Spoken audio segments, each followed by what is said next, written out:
मराठा आरक्षण आंदोलनामधील मृतांच्या वारसांना मदत जाहीर झाली आहे।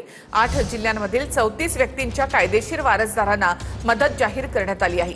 10 लाख रुपयांप्रमाणे 3 कोटी 40 लाख रुपये मंजूर झाले।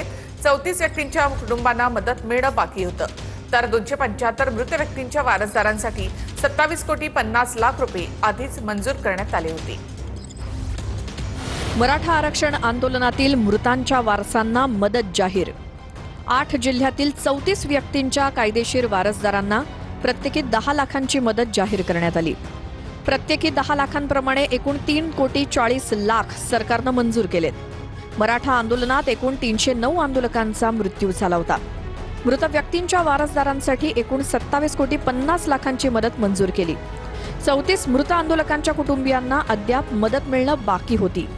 यामध्ये बीडमधील 15, धाराशिवचे 5, परभणीचे 4, हिंगोलीचे 4, नांदेडचे 3, जालन्यातील 1, छत्रपती संभाजीनगरमधील 1 आणि लातूरमधील 1 अशा वारसांचा समावेश आहे। राधाकृष्ण विखे पाटलांनी मुख्यमंत्री फडणवीसांशी चर्चा करून उर्वरित वारसांना तातडीनं मदत देण्याची ग्वाही दिली।